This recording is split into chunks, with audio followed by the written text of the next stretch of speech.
to the monthly meeting here. Oops. And so upcoming events, next Wednesday, the peer mentor meeting on March 24th.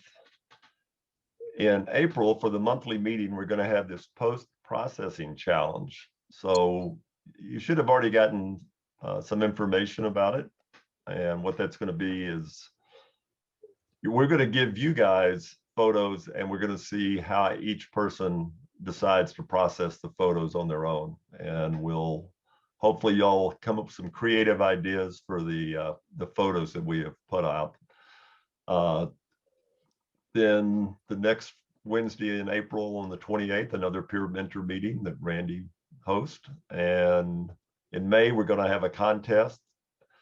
The theme is going to be landscape, but we're not going to really have very many rules. So you can edit to your heart's content. You can put all the power poles on your photograph that you want. And then you know, the typical, the following Wednesday will be the peer mentor meeting. So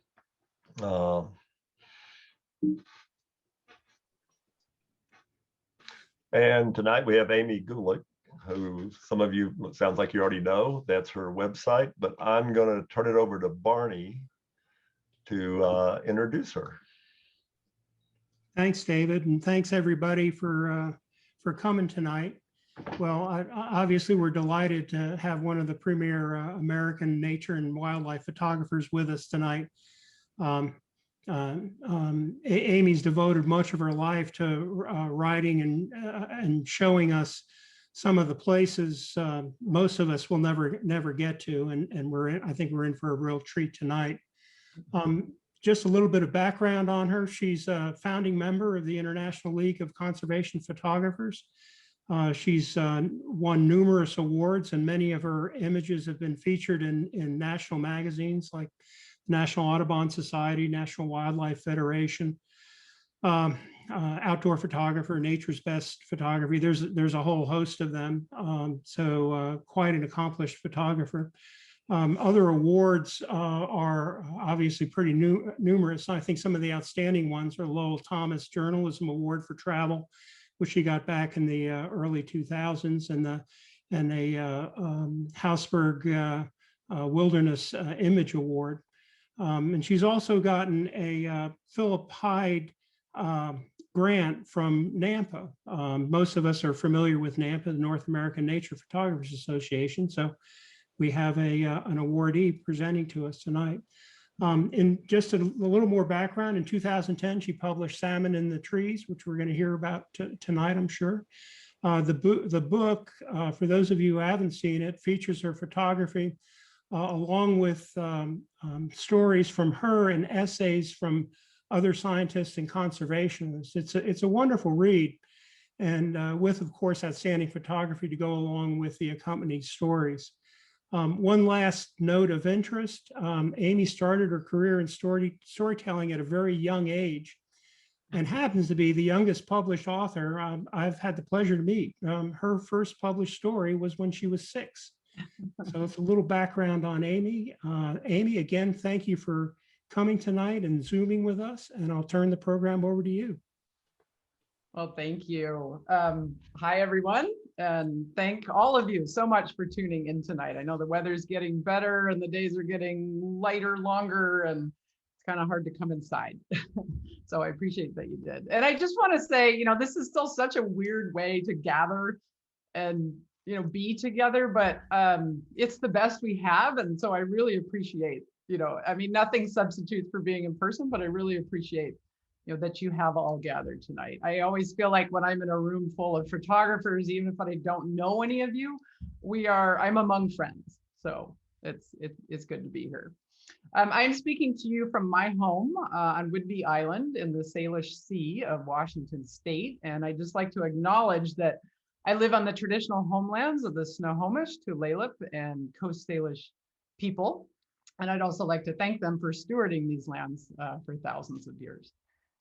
So as you've heard, I use my photography to tell stories that engage and connect people to this big thing that we all call nature.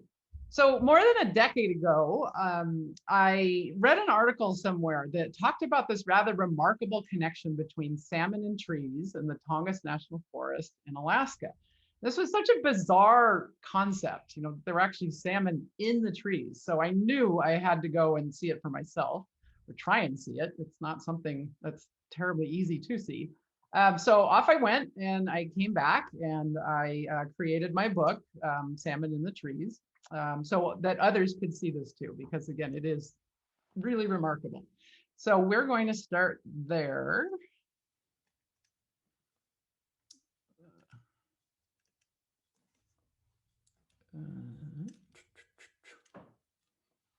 Okay, so Barney or Dave, can you just give me a thumbs up if you can see that and it's relatively full screen? Okay, great. So where to begin? For some reason, my slides are not advancing. Why would that happen? Maybe just put your cursor back over the slide. Sometimes it gets lost. Yeah. There you go. Weird. Okay, there we go. That's like, I've done a million Zoom presentations. It's like, there's always some glitch though. All right, so where to begin this crazy quest for salmon in trees? Well, at the start, all I knew was that I needed to go to Alaska. Now, Alaska is by far our largest state. It's more than twice the size of the state of Texas, the second largest state. And most of us tend to think that most of Alaska, or maybe all of Alaska, looks a lot like this. But where I needed to go was the rainforest of Alaska. Now, I always thought that rainforests were in warm places near the equator. Well, those are tropical rainforests, also called jungles. The rainforest of Alaska is what's called a coastal temperate rainforest. And this is one of the rarest ecosystems on the planet. Now, most of Alaska's rainforest is in Southeast Alaska. This is also known as the panhandle of the state or the Inside Passage. More than 80% of Southeast Alaska is the Tongass National Forest. So anywhere we see in green on that map, that is the National Forest. So this is a place where the forest meets the sea. Clouds slam up against this jagged coast range that separates Alaska and British Columbia on the mainland. And this creates rain, lots of rain, more than 200 inches a year in some places. It's why extra tough rubber boots are an essential part of every Southeast Alaskan's wardrobe. Even on dry, sunny days, you still see people in these boots. Even the babies here are extra tough. Now, much of the Tongass is spread out over 5,000 islands in the Alexander Archipelago. And so no point on land is very far from the sea. And at times, this line is blurred between where the forest ends and the sea begins. So you'll see things here like bears digging for clams on the beaches, marbled murrelets. This is a seabird that nests high in the trees and feeds in the ocean. Humpback whales cruise right along the forested shorelines, and animals like ravens and river otters carry mussels and clams and crabs from the beaches into the woods. So it's 17 million acres. This is about the size of the state of West Virginia. The Tongass is by far our country's largest national forest. About 70,000 people live in this part of Alaska, but because of all the islands and the rugged mountains on the mainland, the most reliable modes of transportation here are boats. This is Creek Street in the community of Ketchikan.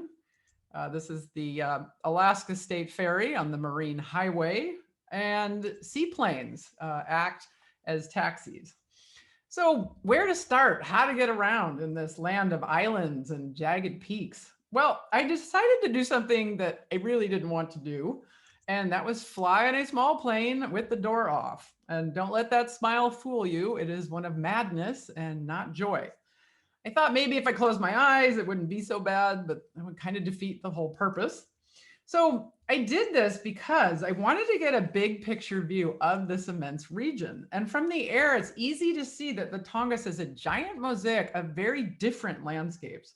And while the Tongass is a national forest, only about 60% is actually forested. The rest is rock, ice, wetlands, more than 20,000 lakes and ponds, and 40,000 miles of streams. So during the last ice age, parts of Southeast Alaska were covered in ice, and glaciers have played a very large role in sculpting the Tongass into what we see it as today. So all of the straits and inlets of the Inside Passage of Southeast Alaska, these are glacial fjords gouged by the Pleistocene glaciers. And when those glaciers receded, salt water then flooded these valleys. So what did glaciers have to do with salmon and trees? Well, when the glaciers retreated, some new occupants then moved in. Things like seeds, spores, bugs, shrubs, birds, beavers, trees, deer, wolves, fish, bears, and people. And the forest was born.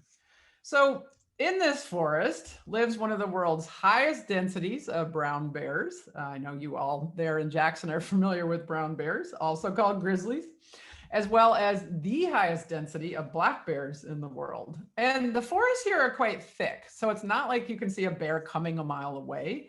Sometimes you can't even see a bear coming a few footsteps away. And bears can swim in the rivers and streams and in the ocean.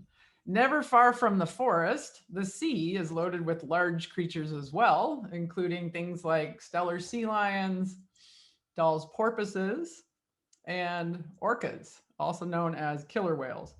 For sheer size, though, nothing beats the humpback whale. Now, humpbacks migrate to this area every spring. They travel thousands of miles from their birthing grounds in places like Hawaii to dine on the smorgasbord of herring and small shrimp called krill. Sometimes the whales employ a technique called bubble net feeding. This is where they spiral upward, blow a curtain of bubbles, and this confuses and corrals the prey. They then burst through the surface, scooping up those lassoed rewards. So do I travel here by land or by sea? Well, both. It's how the native people have lived for thousands of years, and today people's lives here are very much tied to both. The Tongass is traditionally Tlingit Indian territory, and in more recent times home to some Haida and Tsimshian people as well. So all native peoples of the area traditionally located their villages just above high tide line, with clams, seaweed, gumboot chitons, and other food sources right out their front door. The native folks have a saying that very much holds true today. When the tide is out, the table is set. So since time immemorial, the sea has been an important food source for the first peoples of the Tongass and very much continues to be so today. These are two young men filleting a halibut, and this will then get distributed to the entire village. And these are other village members in the background there. They're preparing smoked salmon. In the foreground, that is smoked seal meat and braided and smoked seal intestine. The forest is very important too for things like berries and medicinal plants and trees for totem poles, longhouses, and weaving materials. It's really no surprise that the artworks, dances, and oral histories of the native folks in the Tongass region are rich with stories of people and creatures like salmon, bears, and whales transforming into one another. Clans like killer whale, frog, and wolf speak to the importance of both land and sea. So in the native cultures here, the family lines follow the mother, and people belong to one of two major groups known as moieties. So in this part of the world, if you are a native person, you are either eagle or you are raven. So I had the honor of spending time with many native people who allowed me a glimpse into their culture. In the village of Klawock on Prince of Wales Island, I spent time in John Rowan Jr.'s carving shed. John is Tlingit Eagle of the Shankwaiti Wolf Clan. He's also a United States Marine, and he's a native arts teacher, instructing students in carving, language, oral history, and dancing. And in addition to teaching the next generation of kids, John is overseeing the third generation of carving, of the third generation of totem poles for his village.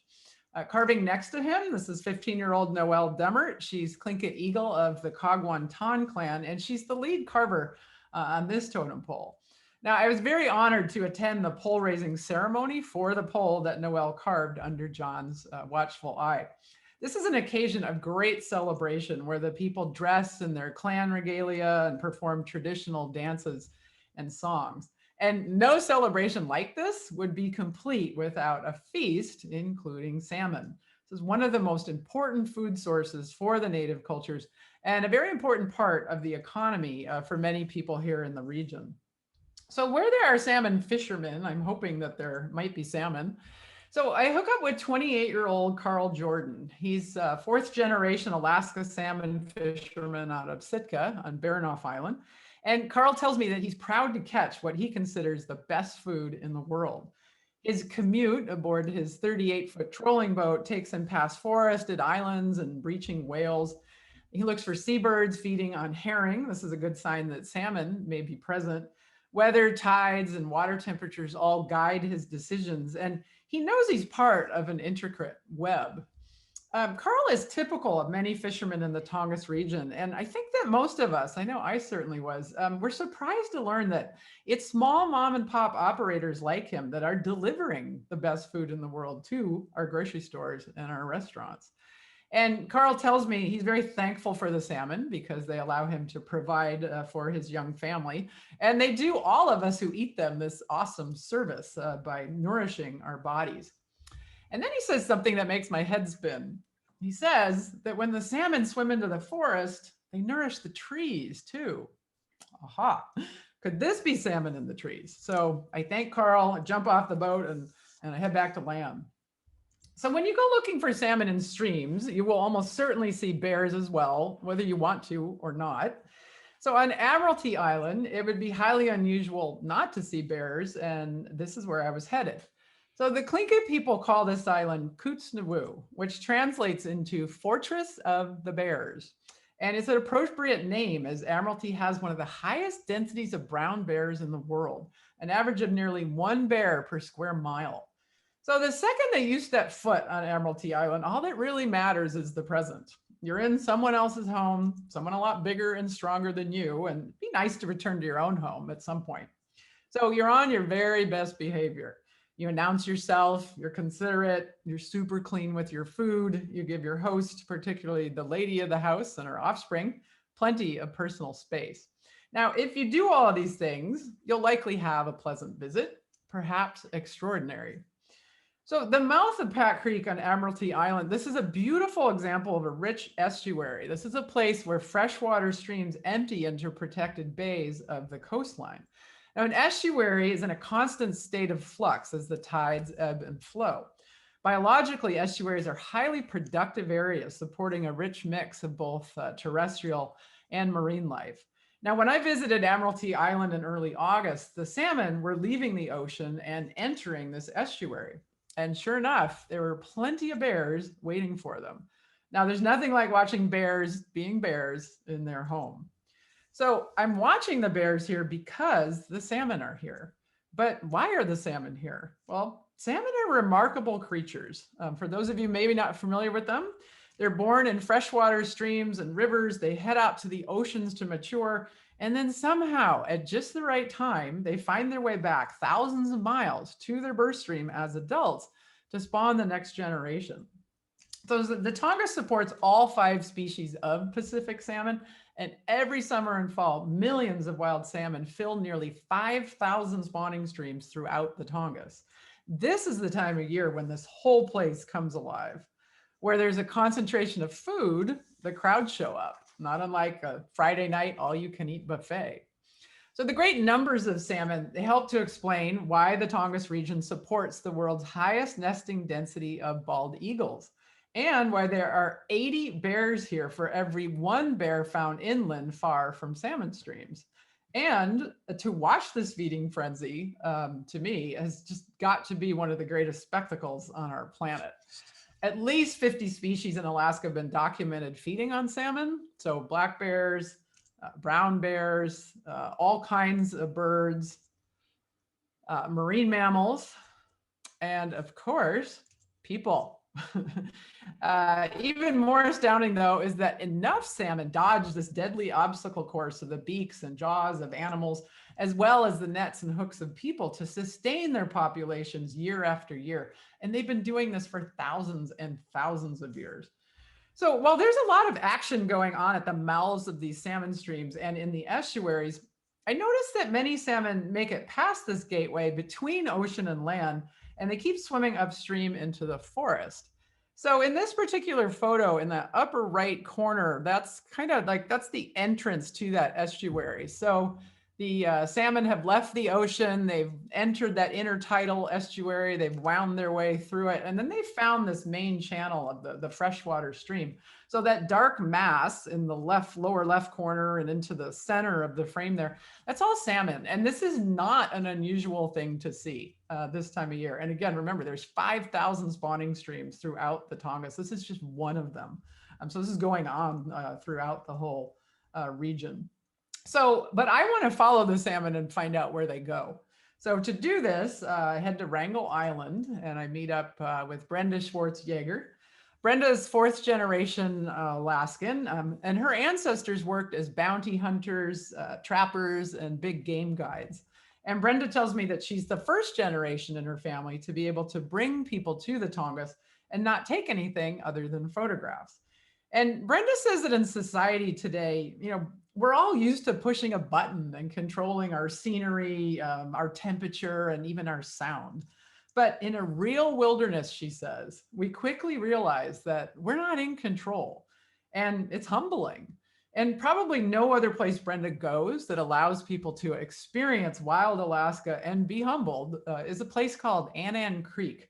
So off we go, zooming over the water in her boat. So we moor the boat at the mouth of the creek and we enter the forest on foot. It's mid-August and the place is thrumming with life as gobs of salmon are making their way upstream. So we start hearing these incredible sounds. The harpy screams of ravens, you know, emanate from the forest. Bald eagles swoop from treetop to rock top, eyeballing the feast before them. Hordes of Bonaparte gulls descend upon the stream, and what they're doing is scooping up the salmon eggs. And about a mile into the forest, the stream is pinched by a series of waterfalls, and it's here where the salmon are jammed up. And it's here where the bears gather for this all-you-can-eat buffet. Now, the bears are wary of one another, but they tolerate somewhat each other's presence because the food is plentiful. There's definitely a hierarchy, though, and the bigger the bear, the better the fishing spot. The place is literally crawling with bears, and there's so much going on that I don't know where to point my camera. So it's a really good problem to have as a wildlife photographer. So I try to focus on the bears fishing when another bear jumps onto the viewing platform. This interrupts my concentration just a little bit and forces me to move back. Still other bears pass just a few feet behind me, and yet another bear hangs above me. And so I kind of start scratching my head and I'm thinking, who's watching whom? Am I watching the bears? Are they watching me? And I think it's a little bit of both. So at some point, I try to ignore the bears and focus on the salmon. So fin to fin, tail to tail, they sway against the current as one giant mob. And I forget that they are individual fish until one springs from the crowd, hurling itself against this foaming wall of water, and then another and another. Now this goes on for hours, days, weeks, but for the salmon, every minute is precious as their time is coming to an end. They've stopped eating. They're in their final act, spawning, and they won't stop pushing upstream until they die. It's a testament to the power of their biological clock. Passing on their genes is their mission in life, and once accomplished, they pay for it with their lives. After spawning, they die. That's their life cycle. So I always like to say that if you are a salmon, there's no such thing as safe sex. You spawn, you die. So I am now surrounded by death, but in death, there is life. And as I contemplate the life cycle of these incredible fish, a bear zooms up a tree with a salmon in its mouth. Could this be salmon in the trees? What I've been searching for? Well, technically, this is salmon up a tree. So how the heck do salmon get in the trees? Well, away from the creek, I spot a fresh salmon with a bite taken out of it, dragged and dropped in the forest. And suddenly, the thing I'd been searching for was staring me in the face, and it all made perfect sense. The salmon, bears, trees, soil, bugs, roots, berries, birds, and the bees. It was all right here in this glorious cycle of life, one of the greatest shows on Earth and one that plays out all over the Tongass every year. So here's the deal. Scientists have found high concentrations of a nitrogen variant in trees near salmon streams. This variant, it's called nitrogen 15, and it comes from the ocean. So how did it find its way from the sea into the forest? Well, it swam there in the bodies of salmon loaded with marine nutrients from their time at sea. But how then does it get into the trees? Well, bears have a lot to do with this. And bears don't really like being around other bears. So when they catch a fish, they will often carry it away from the stream and into the woods. It turns out that bears can move a lot of salmon into the forest. Researchers say that one bear can carry 40 fish from a stream in 8 hours. And just again, think about that. There's 5,000 salmon spawning streams, millions of wild salmon, some of the highest densities of both brown and black bears in the world.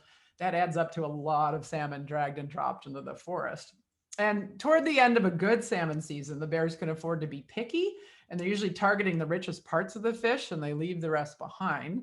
Other animals then scavenge on these carcasses, spreading the nutrients farther throughout the forest. And guess what happens? All of this rich fish fertilizer decomposes into the soil, and the trees and other vegetation absorb it through their roots. Scientists have actually traced nitrogen 15 in trees near salmon streams that links back to the fish. And that is how salmon end up in the trees. Now, not to be outdone, the trees return the favor by nurturing the salmon. Trees shade the spawning streams. This keeps water temperatures cool for the developing fish eggs. Their roots help stabilize the stream banks. This prevents erosion from fouling the clean water and gravel beds that the salmon need to lay their eggs. And fallen trees create protected pools and provide food for insects for the young salmon.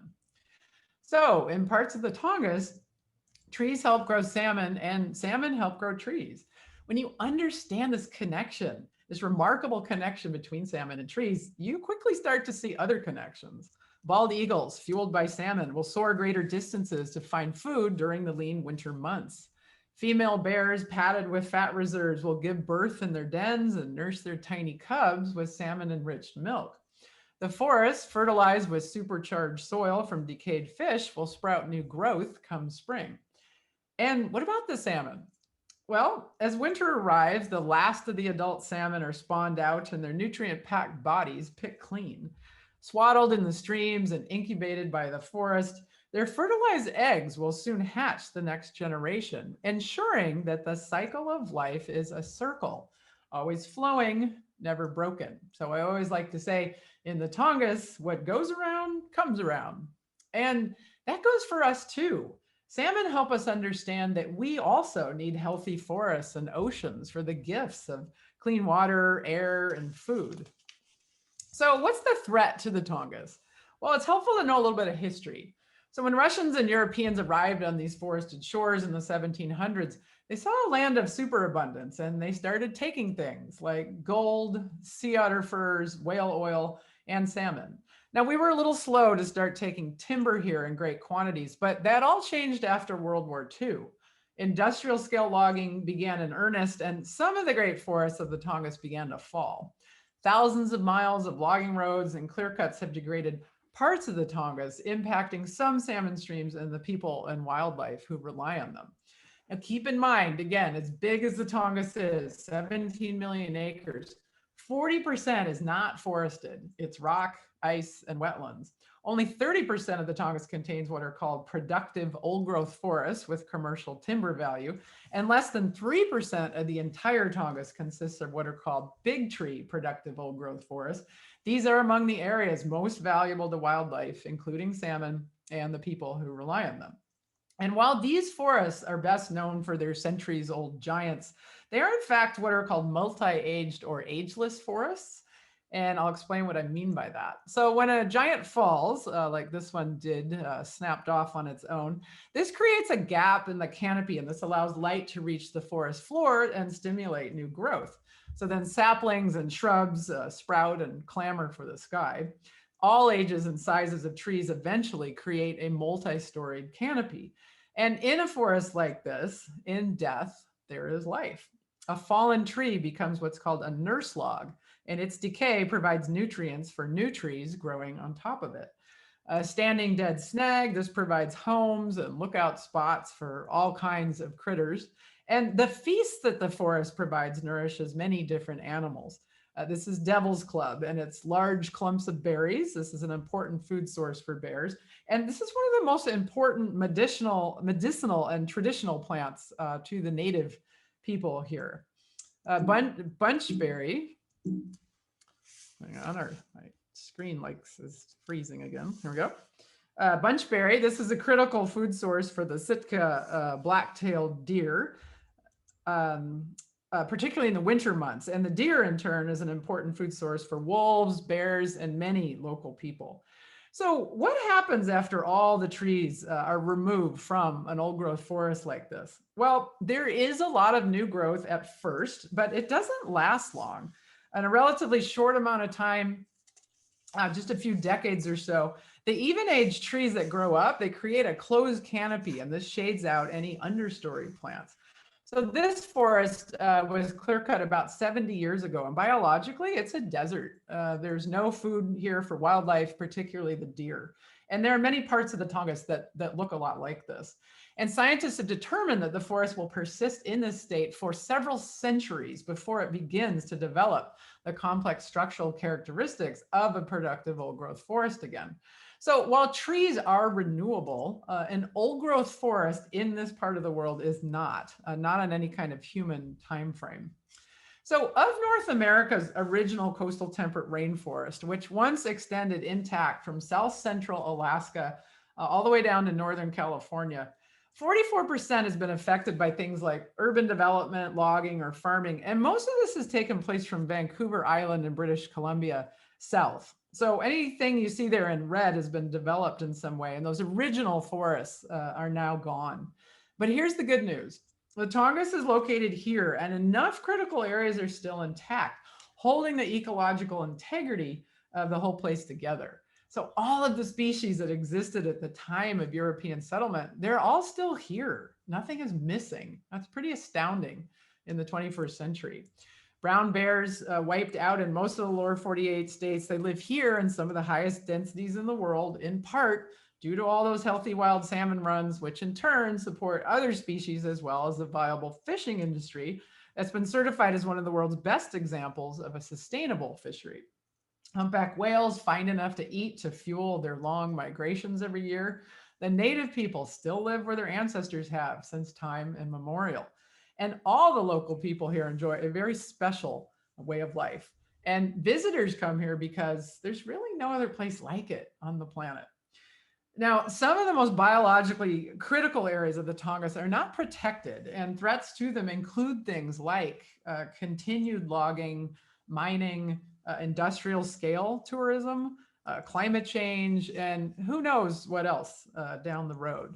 But despite these threats, I have hope. I think that we can get it right in the Tongass simply because there's still time to do so. And we know it's the right thing to do.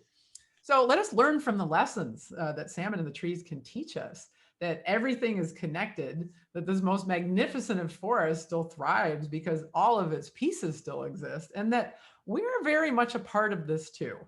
Now, globally, coastal temperate rainforests are rare, covering just 1/1000th of the Earth's land surface. And they're rare because they take just the right conditions to form.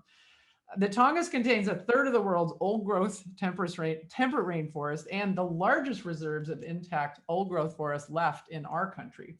And it's ranked among the top 10 national forests in the United States for its ability to store carbon and regulate global climate. So it's not just important for the people who live there, it's important for all of us. So as you can see, we've been given a great gift. And I think with that comes a great responsibility. The Tongass is public land. It's entrusted to all of us. As Americans, we all have a say what happens here. And it's my greatest hope that the Tongass will always be a place where there are salmon in the trees. So when I was working on salmon in the trees, I met a diversity of people all over Southeast Alaska. And I noticed that the common thread among all these different people was salmon. And one of the people I met was an Alaskan Native woman, and she really helped me understand that salmon are not a resource.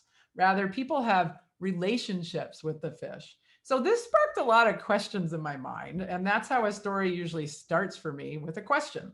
And it was this question: what is your relationship with salmon? that compelled me to travel throughout the entire state of Alaska and show up at the homes, boats, and fish camps of complete strangers. I was intrigued that there's still a place in this world where the lives of people and salmon are linked. So after several years of asking people this question, I came back with the stories and photographs that you'll find in my latest book, The Salmon Way. And I'm going to highlight just a few of them here tonight. I strongly encourage you to get a copy of the book, whether you buy it, borrow it, get it from the library, because there's so many more stories that are just very heartfelt, really deep, rich stories that I don't have time to cover tonight. And I'm very grateful to all the people who open their homes and their hearts, and they've allowed me to share their stories with all of you. So here's another map. Now, where to start? This project was even more mind-boggling than Salmon in the Trees, for sure. So this map, this documents close to 20,000 streams, rivers, and lakes, all shown here in blue, where you can find salmon in Alaska. Now, keep in mind that this number is believed to represent only a fraction of the waters actually used by salmon. These are the ones that have just been officially documented, but there are many, many more. So I'd like to point out a few places that I'll be talking about today so you can orient yourself a little bit. So Bristol Bay, all that whole watershed there, all the rivers and streams and lakes that drain into Bristol Bay, that comprises an area about the size of the state of Kentucky. Southeast Alaska, which you just learned all about, that's again the size of the state of West Virginia. Southeast also contains very important transboundary rivers, so the Taku, the Stikine, and the Unit. And by transboundary, I mean that they originate in Canada, in this case in British Columbia, and they drain into the United States through Alaska. And then up here, the Kuskokwim River, which drains into the Yukon-Kuskokwim River Delta. That is one of the largest river deltas in the world. It's about the size of the state of Louisiana. Also, the Yukon River, which drains into that delta. It's the third longest river in North America. It's also a transboundary river originating in Canada. Now, when I look at this map, what I see is a living landscape, a beating heart whose arteries of life are all those blue waterways. What you can't see on this map are the salmon pulsing through all those waterways, bringing life to bears, birds, plants, people, and communities. Everywhere I went, Alaskans told me that salmon are their lifeblood. So, quick review again, salmon start their lives in freshwater. They go to the ocean to mature, and then if all goes well, they return to their freshwater birth streams as adults to spawn the next generation, and then they die. So in between the beginning and the end of their lives, a lot can happen. And at the end of their lives, they pass something on to the next generation. Not unlike us, right? In between the beginning and end of our lives, a lot can happen. And what do we pass on? Can salmon teach us something about ourselves? So when you start poking your nose into people's relationships, you never know what you might learn. In the native village of Napaimute, I poke my head inside the low doorway of a smokehouse. It's dim with a smoky haze, but the bright orange flesh of salmon illuminates and fills the space. Shelley Leary is hanging salmon strips on double hung racks. And she says, I was taught to always be ready, to have food for the winter. I feel poor when I don't have food put up. When the smokehouse is filled, I feel good because I know I have enough. So it's mid-June, and among the season's first salmon, we speak in lowered voices, respectful of this bounty before us. The aroma of smoked fish permeates my skin and my clothing and the pleasure center of my brain. I feel a great sense of comfort in the smokehouse, and I'm not really sure why.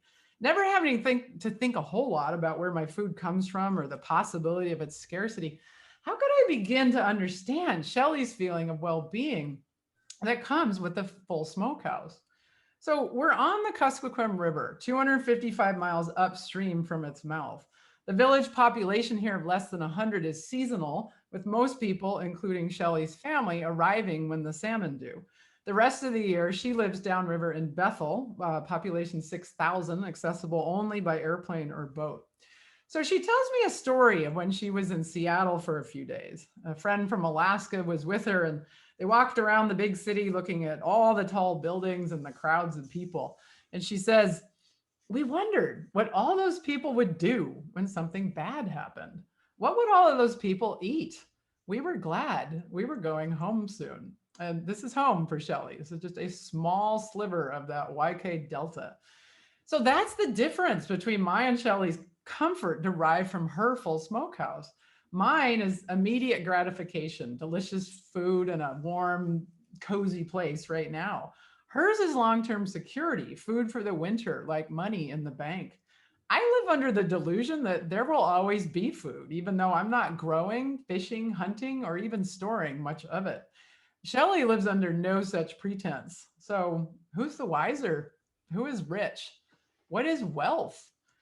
So Shelley is Gulick, Alaska native, and she and her family are among the 18% of Alaskans considered subsistence users of Alaska's fish and wildlife. Now, for thousands of years, Alaska natives have fished, hunted, and gathered as a way of life.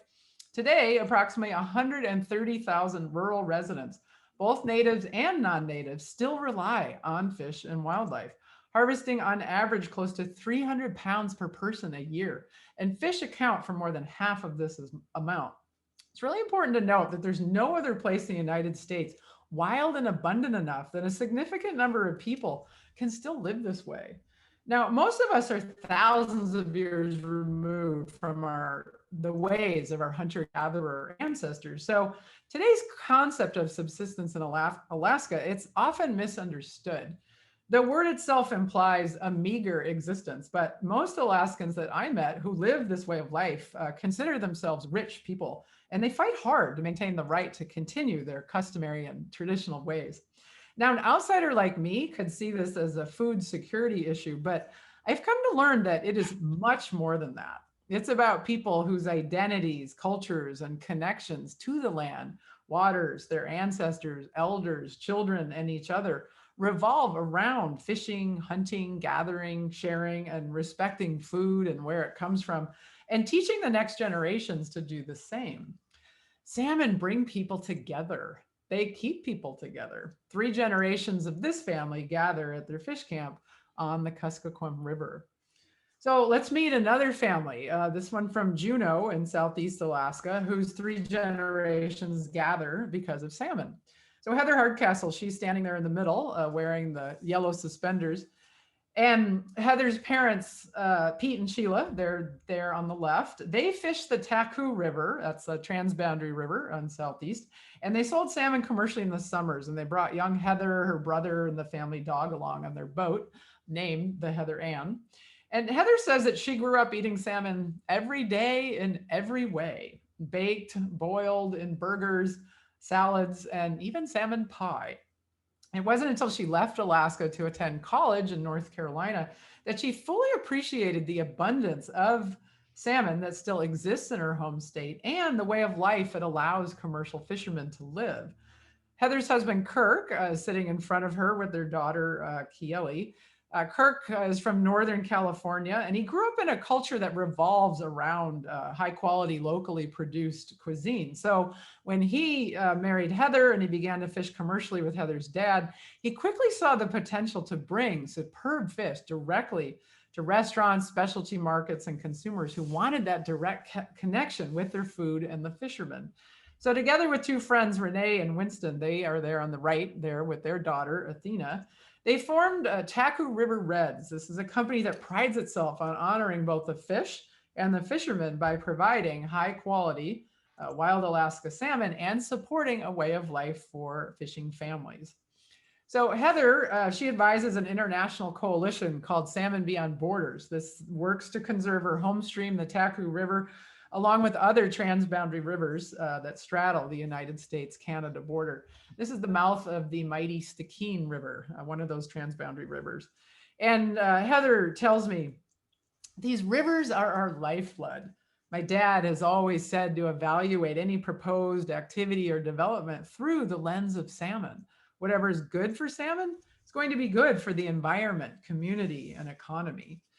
Grateful for the life that salmon have given them, Heather and Kirk are raising their daughter, Kieli, on salmon every day in every way. And in the long twilight of summer near the Taku River, they ride by skiff to the place where the salmon and their family have always gathered. So for thousands of years, people have always gathered where there are salmon.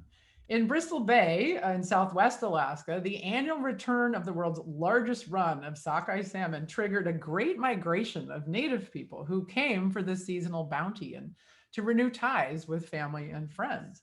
Today, the migration of both salmon and people continues in Bristol Bay, home for the past century to a thriving commercial fishery.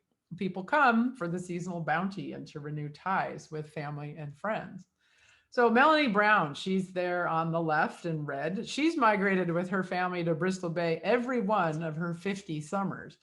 Melanie is Alaska native. Her ancestors are Yupik, Aleut, and Inupiaq.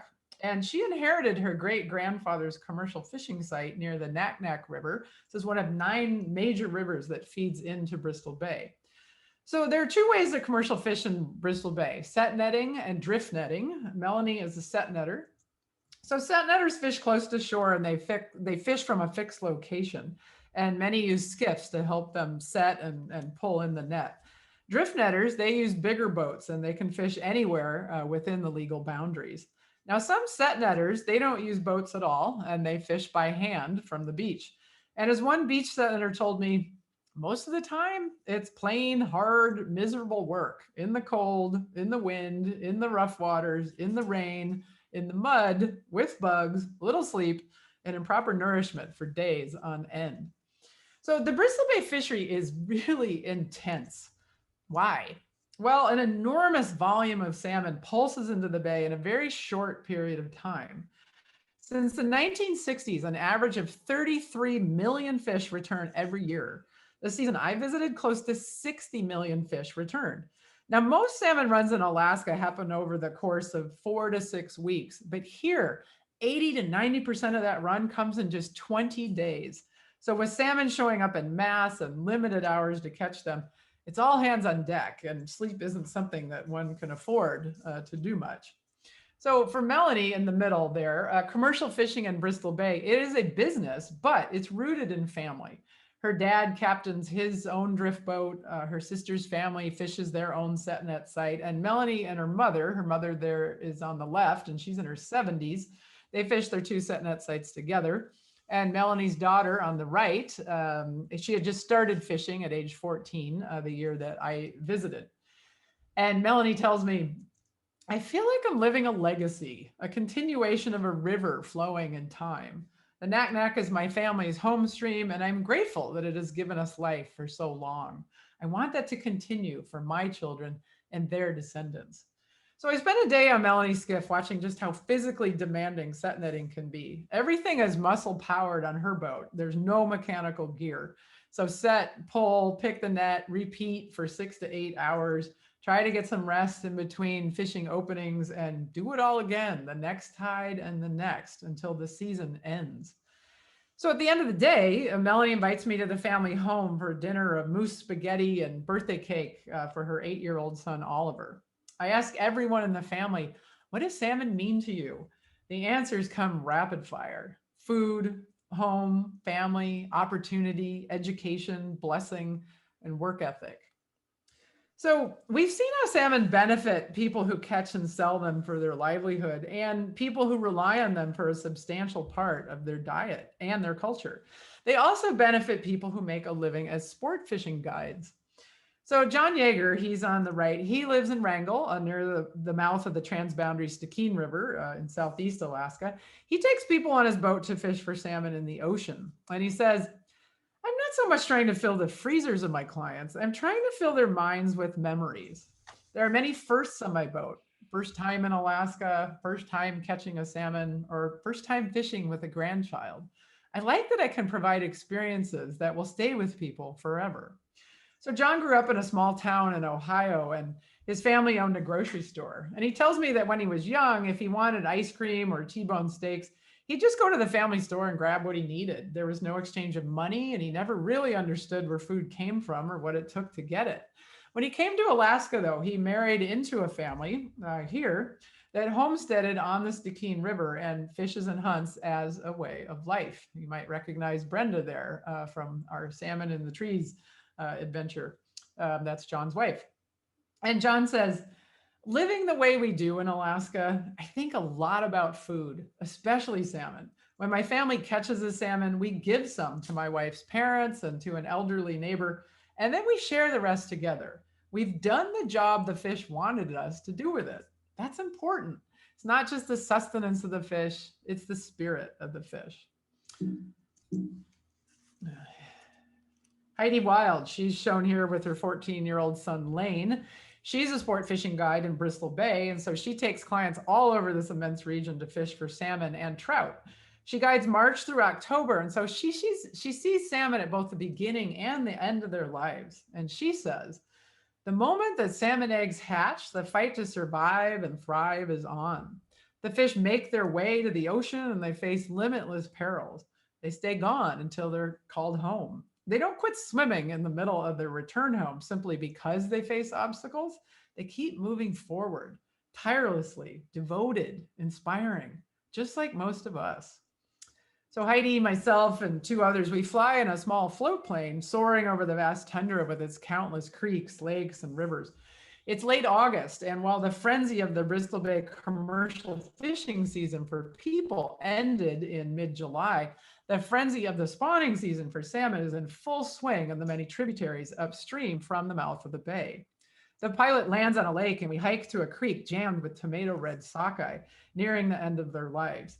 But we're not here for the salmon. We're here because of salmon.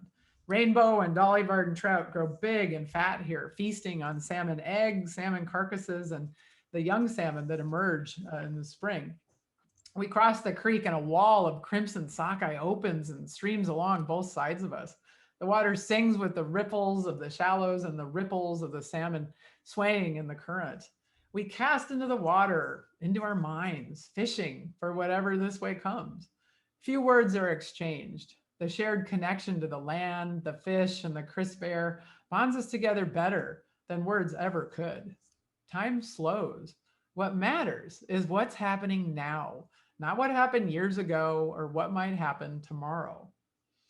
Heidi peers toward the bank and she says, "Is that a bear?" So my inner calm is disrupted by her voice, but all that matters is what's happening now. And what's happening now is that a bear has come between our group, not an ideal scenario and one that we've been really careful to avoid all day. He creeps into the creek and he turns broadside to us. This is a polite and rather effective way of intimidating his neighbors by showing us his size. We give the bear space and he ambles upstream a little ways. He stops and he turns broadside again. I think he's telling us that maybe we've overstayed our welcome in his dining room. So we clump together and we splash across the creek. Salmon bodies are thrashing against our legs. Our boots hit dry ground and we begin to scramble up a steep bank, bashing through a wall of willows. Finally, we reach the top. And then the laughter begins. Laughter at the bushwhack up the bank, laughter at ourselves for fleeing the scene, and laughter because it's exhilarating to be in this staggeringly beautiful place, sharing this world-class moment with new friends. So as you've seen, bears and salmon go together, and so do many other species that salmon benefit.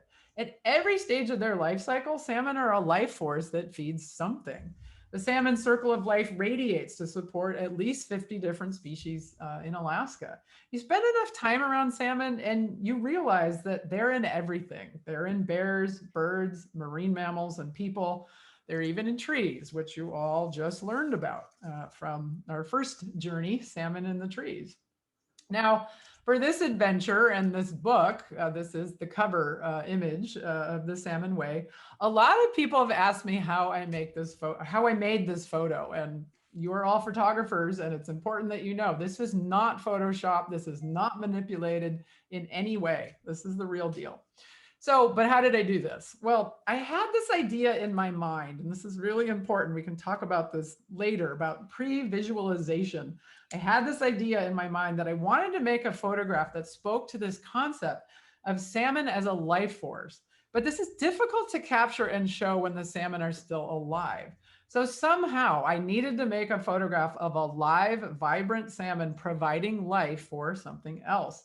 And to do this, I went to McNeil River on the northeast side of the Alaska Peninsula. There's a short story in my book about my time here at McNeil, and I'd like to read just a part of it to you now. Weighing more than half a ton, a bear named Rocky ambles toward me. He has scars on his face and shoulders and tattered skin on his sides. He's a fighter, hence his name, and he's healthy. His belly almost scrapes the ground. His enormous head melds into his massive girth, and each paw is bigger than my head. He's hungry.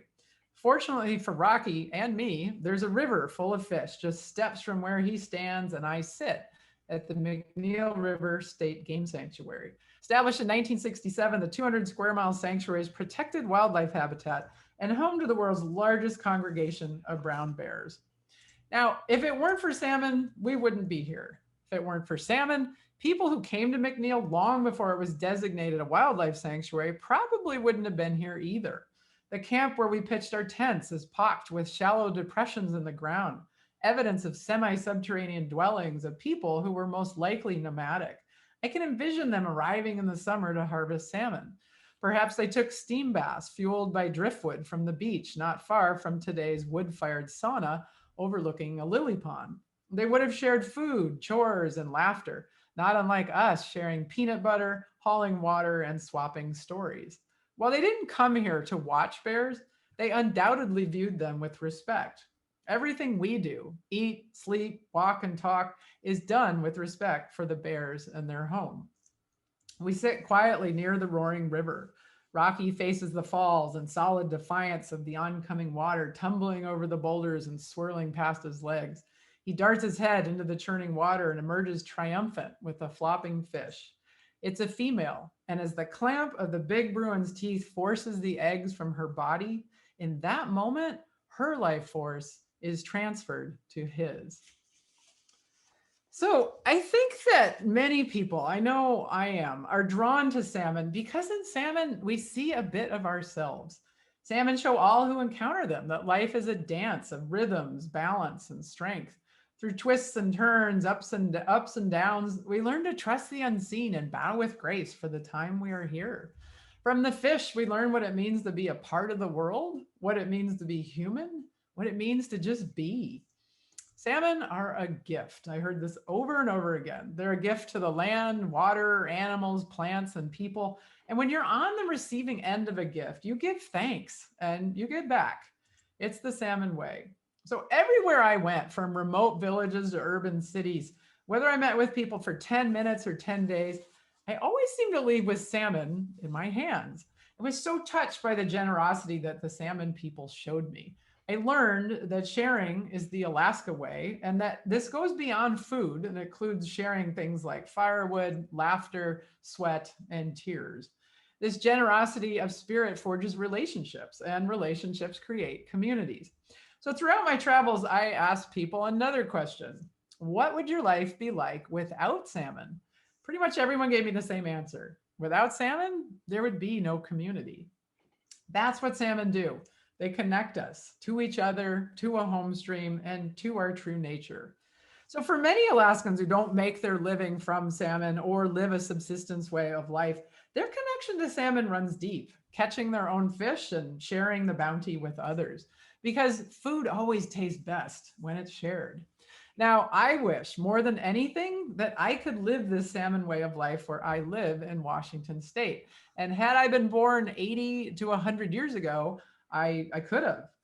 Now, when I look at this map, I feel both pain and hope. Now, much of the hope lies north in Alaska, but let's talk about the pain first. The once staggering runs of salmon in Northern California, Oregon, my home in Washington, Idaho, and Southern British Columbia are now less than 10% of their historical abundance. How did this happen? Well, beginning in the late 1700s, an increasingly industrial way of life systematically decimated salmon in their habitat, creek by creek, river by river. A culture that valued short-term profits and commodities dominated cultures that valued long-term relationships with their natural communities. Damming rivers to power factories and energy grids, dumping toxic waste into waterways, diverting water from rivers to irrigate crops, overfishing and deforestation. These are just a handful of the crimes against salmon that led to their demise. Now, plenty of people objected, but the voices of those who stood for salmon were steamrolled. When the salmon vanished, entire ways of life went with them. The gift of salmon was gone, and the relationships, communities, and cultures were lost throughout almost all of this region. So this is the Columbia River, 66 miles from its mouth along the border of Washington and Oregon. The 1,200-mile Columbia River, this was once one of the greatest salmon producing systems on Earth. Now, like many of the lower 48 rivers where salmon once thrived, we lost salmon in the Columbia due to overharvest, habitat destruction, hydroelectric dams, and substituting hatcheries for habitat. At 146 miles from the mouth of the Columbia River is the Bonneville Dam. This is the first of many built on this river system. So at the dam's visitor center, an exhibit talks about dam construction and what it brought to the region. One site in particular stands out to me. So what is wealth, living, and happiness? And who decides? The native people whose entire way of life was connected to this free-flowing river, who gathered for millennia for the seasonal bounty of salmon and to renew ties with family and friends. How would they define wealth, living, and happiness? When we overfished, dammed, and polluted the mighty Columbia, we traded one form of wealth for another. We traded a way of life for another. And we may have gained, certainly, but we also lost. A river without its salmon is a river without its soul. And this story has repeated itself most everywhere in the world where there were salmon on both sides of the Pacific and Atlantic Oceans. Now, let's talk about hope. You've seen how the salmon people of Alaska define wealth, living, and happiness. A full smokehouse, a connection to a home stream and community, gathering with family and friends, sharing the seasonal bounty, and passing all of this to the next generations. So there's a strong belief among Alaska natives that if they respect the salmon, the fish will come back every year and give themselves to the people. I think that's the basis for any healthy relationship, respect. If we want these salmon relationships to continue, we have to continue to respect salmon and give them what they need. Clean, cool, healthy, fresh water to spawn and rear, and a thriving ocean to mature. Alaska is one of the few places left in the world where salmon can still thrive, where salmon people live connected to the fish with an appreciation for what nourishes both body and spirit. And while I set out to tell stories in my book that celebrate the salmon way, there's also a cautionary tale to tell. Bristol Bay, home to the world's largest run of sockeye salmon, is threatened by the proposed Pebble Mine. If built, it will be the world's largest open pit gold mine situated at the headwaters of two of the most important rivers that feed into Bristol Bay. The transboundary rivers in Southeast Alaska, these are threatened by pollution from current and proposed Canadian mining operations. And in some parts of the state, there are salmon runs that are in decline for reasons not entirely understood yet, including those at the Kuskokwim and Yukon rivers. And there are always new proposals to dam, dredge, and degrade more salmon habitat, including building new roads in the Tongass National Forest, where there are salmon in the trees in Southeast Alaska. But really, the whole reason why I pursued this particular story, Alaska is a place where history doesn't have to repeat itself, where salmon still endure, where we have this incredible opportunity to leave a salmon-filled legacy. So throughout my travels, I asked people another question. I asked, how do you value salmon? Not a single person responded with financial figures. Instead, all of the answers spoke to the relationship instead of the resource. And it didn't matter if the people I asked the question to fish for their food, livelihood, or fun. Everyone pretty much gave me the same answers: family, community, culture, well-being, and way of life. These are values that are too precious to reduce to dollars and cents, and senseless to try. So today is we're celebrating and defending that Alaska is still a place where salmon are the lifeblood, where the salmon way is still a way of life. And so I dedicate this talk and my book to the salmon people. May your lives always pulse with the beauty and mystery of your home streams. And to the salmon, may you always come home. And to all of you, I leave you with the greatest lesson that salmon have taught me. Life's short. Be a life force with the time you're given and give it everything you've got. So thank you very much. And we can open it up to questions here. as soon as I can stop sharing my screen.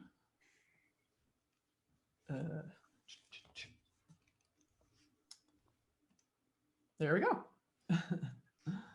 And again, I am more than happy to talk about anything photography related, story related, Alaska related, really anything that's on your mind. Ask away, and please don't be shy. Somebody always has a question, and that gets us going. I have a quick question, Amy. So Sure. looking at some of your maps, how far upriver, I mean, what's the longest migration in the up a river? Oh, that's a great question. The Yukon River is 2,000 miles long, and half of the king salmon that spawn in the Yukon go all the way to the headwaters. So they go 2,000 miles. And you keep in mind that when they leave saltwater and they enter freshwater, they stop eating. So all they've got is the fat and the energy reserves, that they've accumulated from their time in the ocean. The whole reason why they go to the ocean is that's where they can grow big and fat, because that's where the bulk of their food is. So when they enter that fresh water, they stop eating. And so, as I've learned, it's like all salmon are definitely not created equal. So think about the fitness level of a king salmon that has to swim 2,000 miles without eating. That thing is just going to be a monster. It's going to be rich in oil and fat. And that is why Yukon king are the best tasting king salmon in the world.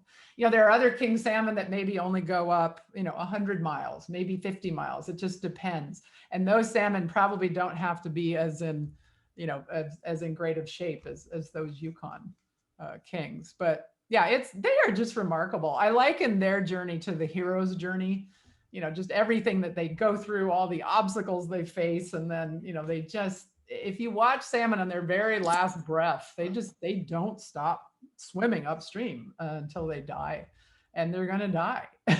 So I think that's why I call it the hero's journey. Amy, excellent talk. Really enjoyed it. How do you go about getting the people in your stories and whatever, contacting them and getting them to feel comfortable with you, et cetera, et cetera? Yeah, it's tough. It's a challenge. It's, everybody always kind of thinks, oh gosh, Amy, your whole life, you're always out in the wild and you're surrounded by bears and you're watching salmon. Like that's what you do every day, right? And I wish. A lot of my winter is spent, when I'm working on a project like this, is spent on the phone, on the internet, emailing, networking, trying to find people who might be a good fit for me to meet with, and who also might be willing to meet with me. This second project, the Salmon Way, as you saw, was much more people centric than my first project was. And that was by design, but it also took me way out of my comfort zone. I don't consider myself a people photographer at all. So photographing people was a huge challenge. And also, I'm not photographing models. I'm photographing real people, and I'm showing up at their doorsteps or on their boats or in their fish camps at their busiest time of year. And, these fishermen, the commercial fishermen, a lot of them, like they have to make their entire year's living in maybe 3 or 4 months, some even less than that. So they are super busy when they're fishing. So for me to just show up and, hey, what do you do? Can I watch and, take pictures? It's hard, to find people. But I have to say, when I explained to people what I was doing and my genuine interest in their ways of life, people really opened up. I mean, people love their way of life, that salmon allowed them to live. And they really do have this spirit of generosity and wanting to share. So I would say complete strangers went out of their way for me, who was a complete stranger. But yeah, a lot of networking, a lot of calling around. And it's interesting when you start asking people, who might be good? This is what I'm trying to do. Like all these, like the good names eventually rise to the top. And when I start hearing certain names over and over again, it's like, okay, I've got to contact that person. But yeah, it takes a lot of time. So did you start out as a photographer to tell a story, or did you start out to tell a story and become a photographer? That's such a good question. I still really don't have a good answer for that. yeah, everybody, we all want to pigeonhole people or categorize people, and editors especially. They're just like, well, if you're a photographer, you can't possibly be a writer. And if you're a writer, you can't possibly be a photographer. You can't do both well, right? That's what they always think. And so, but I still try and present myself as doing both, because I do both. But I think what really hooked me on what I do now is stories and storytelling. As Barney, I think you mentioned, I don't know where you found that out, that I published a story when I was 6 years old. You can barely read when you're 6 years old, right? But humans, since the dawn of time, well before we could read or write, what were we doing? We were telling stories, and that's how we made sense of the world around us. It's how we learned how to be human. It's learned how we learned how to really fit into the world. So I think I was always just really intrigued with storytelling. And when I figured out what a camera could do, and that was about age 9 or so, I'm sure some of you in this audience will remember the Kodak pocket camera. My family had one of those, and I think my dad put it in my hand when I was 9. And when I figured out what it could do, I was like, oh my gosh, like this is the tool that I can illustrate my stories with. So I think it was just always a combination of both of those things. But I think I started publishing my photos first, and I quickly learned that I was going to have a much better chance of publishing photos if I could write as well, and do the whole package. So the writing, I would say probably the writing followed the photography, but they really went in tandem for most of the way.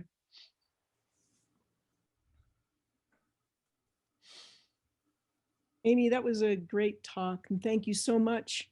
It looked like when you were taking the pictures of the little bears in the trees, and you're on that platform, were you with kind of a photography tour group? And if so, who was that with, and who could we contact to do that? Yeah, great question. Any of the places that I went, especially the places where you have a good chance of seeing bears, fishing for salmon. So that particular one of the black bears in Southeast Alaska, that's called Annan Creek, A-N-A-N. I always say it's the best place to photograph bears, and it's the worst place to photograph bears. The best place because there is usually so much activity going on. You're missing shots all the time because there's bears all around you coming and going, and it's really hard to kind of focus on one thing because you just feel like you're missing stuff all the time. So it's really good for that. It's fairly easy to get to. You can go on your own, or you can go with a guide, but the only way to get there is by boat or by float plane, like a charter operation boat or float plane. They're happy to drop you off, and you hike up. It's maybe a mile or so. It's not a difficult hike at all. They've actually made like a boardwalk, so you're not slogging through an old growth forest. You're walking through an old growth forest, and it's absolutely stunning. It's through the Forest Service, United States Forest Service, Tongass National Forest. You do need a permit. The permits are cheap, like $10 or $20, I think. But you need to get that ahead of time, kind of schedule your days. The best time to go is typically mid-July through mid-August. That's usually when there's the most bear activity because there's the most salmon coming in. There are charter operations that, again, are happy to take you and guide you, so they'd stay with you the whole day. Brenda Schwartzjaeger, I can highly recommend her. That's what she does and loves to do it. And she loves to take photographers.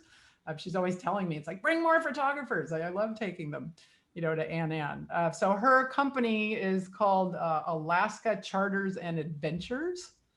You can find their website online. Again, she's just terrific and will go out of her way. What I like about Brenda's operation is it's a small boat. She's not cramming 30 to 40 people in the boat. It's maybe 6 or 8 max, I think. So again, best place to photograph bears. The worst thing about it for photographing bears, there's a couple of things. Really difficult light. Super difficult light. You're in this kind of dark canyon with dark, wet rocks, and dark bears. So you as photographers, like, you know what that means. So low light, fast action, you know, you're going to be using high ISOs, you know, to bump up your shutter speed as much as you can. So it's very challenging. The other thing that's challenging is, like, you won't be the only person, you know, there, but they do limit it. I think, I'm not sure what the limits are right now. I think it's like 60 people a day.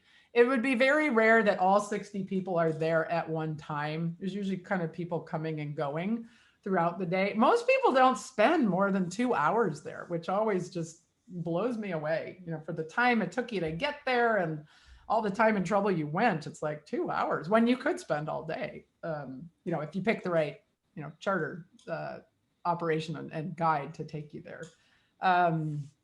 But yeah, but it's, again, it's a great place. There is a platform like up on top where you're kind of looking down on the creek. And then the Forest Service has built a blind. This is pretty nice, where you walk down a set of stairs and you're in this covered blind, and now you're more or less eye level with the bears right at the creek. So that's pretty cool too. Yeah, it's a fabulous place. And Yeah. where would be your Amy, what- second favorite? Oh, I'm sorry. Where I would was be your just gonna second ask, favorite place? Go ahead.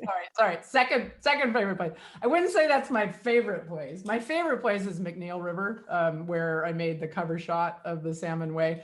That's much more difficult. You have to win a permit to go there. You got to basically throw your name in a lottery, and they, you know, spit out like a ticket basically, and you either win or you don't. I went to McNeil in 1993, the very first time, and I actually won a permit the very first time I applied. And I think I applied almost every year after that, and I never got one again.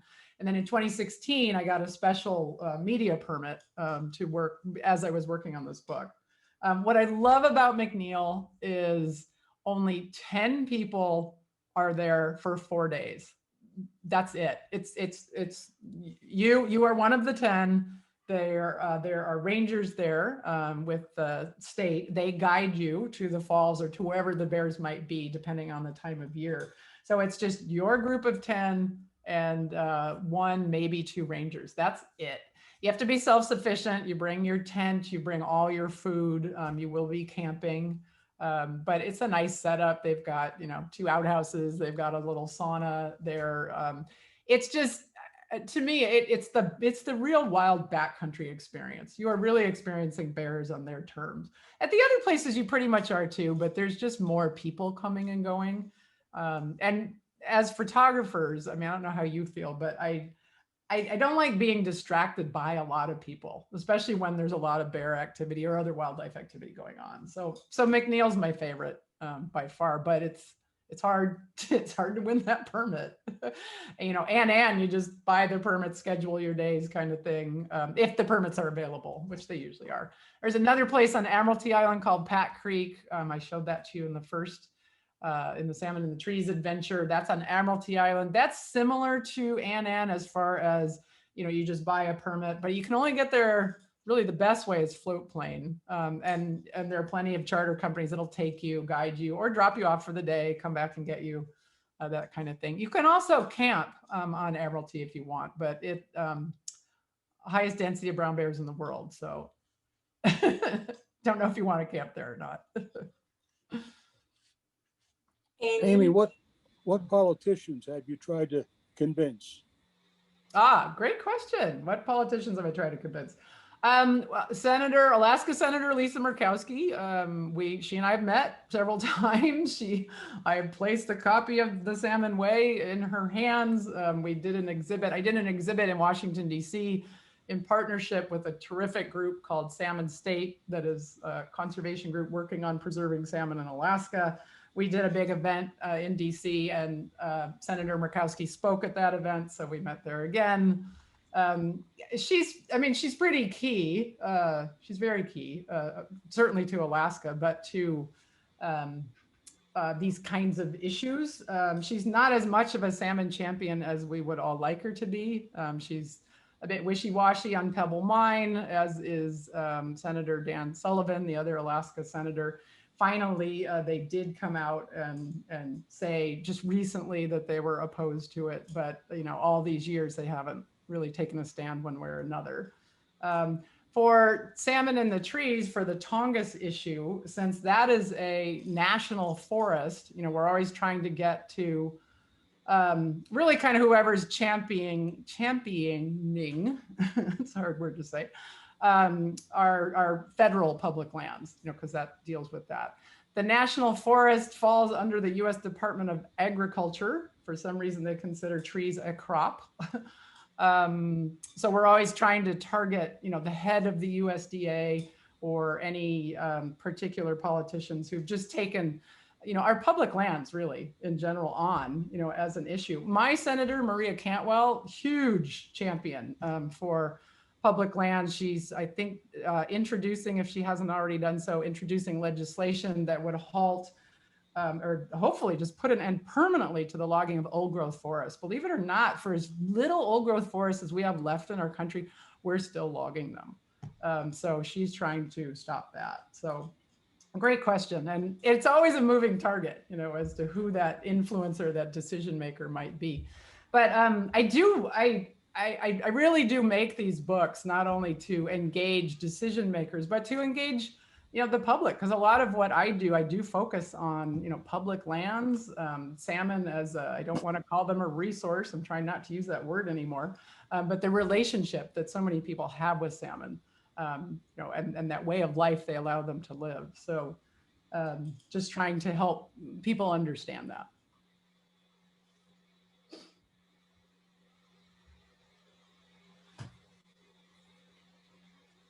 Anyone else? Chris? I think you could tell a story about anything. Well, thank you. It's a lot of practice, but trust me, I was really bad at it when I started. Do you actually go into when you're shooting with kind of a pre-visualized idea of what you're looking for? Or do you then go, this is a great shot, I can make a story out of it? Yeah. Thanks for bringing that up, David. I really did want to touch on that because as photographers, I think it is important to pre-visualize what it is you're trying to do out there. I think it helps a lot because when you actually see it happening, you're like, oh, wow, I dreamed this. Like, this is what I've been thinking about. And like, so you know it when you see it, and then hopefully you're ready for it. You're set up for it. You're putting yourself in just the right place at just the right time, so that maybe when, you know, circumstances and all that luck and timing and everything comes together, it's like you're ready, and you know that maybe, you know, this is how I'm going to do it, and this is the place I'm going to do it. I will say though, just when you do pre-visualize things, definitely be flexible enough and open enough to see like potential great shots like right next to you that maybe you were kind of ignoring because you're like, I'm so focused on this idea that I've got in my head. I learned that every single time, you know, when I go out, like in my head, since I'm trying to tell stories, it's like, okay, here's what I think the story might be. So here's an idea of an image I might want to make. And if I've got blinders on and I'm so focused on just that one concept or that one idea, I might miss an even better story that's like behind me or, you know, right next to me. So definitely pre-visualize, but be open and flexible too.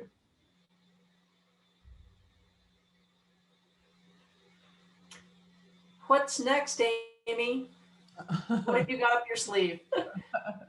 Good question. What's next? You know, when my first book, Salmon in the Trees, came out, I started giving talks, and somebody always asks that question. It's a very normal question to ask, but I wasn't used to that question, and I was kind of taken aback. I'm like, what's next? It's like I just gave birth, you know, and only I was pregnant for 3 years, you know, and it's like, you know, I can't even think about what's next, you know. And the other thing, you know, as you've seen, and as I've learned, it's like, for me, like as hard as these projects are and as long as they can take, and, you know, there's all the work that goes into like producing a book, I always say, while that is a lot of work and it's a lot of time, I can't just then like have the book come out, drop it, and go on to what's next. Because now, for me, if I really want the book to make a difference, now the real work begins. Now it's the presentations, it's the trying to meet with decision makers, it's partnering, collaborating with conservation organizations that are doing all this work. That's more than a full-time job. So I am still, believe it or not, Salmon in the Trees, I started that in 2007. It was published in 2010. I'm probably giving more presentations right now on that topic than I have in the last probably 6 or 7 years, just because it's a huge issue right now. At the end of 2020, the Trump administration stripped what's called the roadless rule, stripped protections from the Tongass National Forest, on their way out. And that just opened up, again, all those incredible, biologically productive areas to old growth logging, once again. So I'm kind of back giving a lot of presentations and virtually, of course, and writing articles and doing whatever I can on that issue. It's amazing, these things never quite die. They just kind of, come and go. And then with the Salmon Way, that one just came out, oh gosh, wow, it's been 2 years now.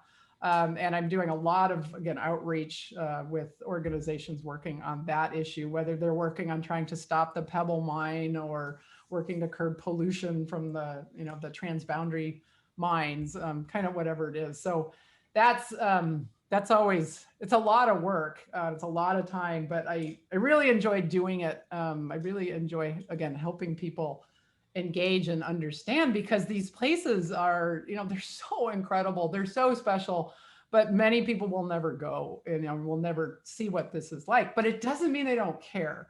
And I think that's what keeps me going. And that's what heartens me, is that when I do, tell these stories, it's like, usually people at the end are like, oh my gosh, what can we do? I may never go to that place, but I'll be damned if they're going to log it.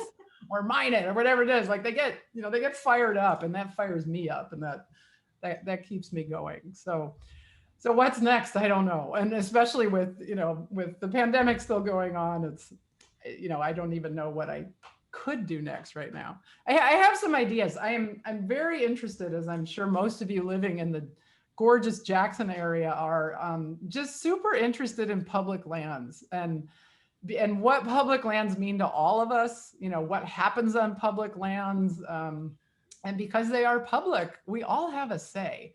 And a lot of times, depending on the kind of land, whether it's a national forest, or maybe it's Bureau of Land Management land, or it's a national park, as you know, you guys are right next to, incredible national parks and national forests.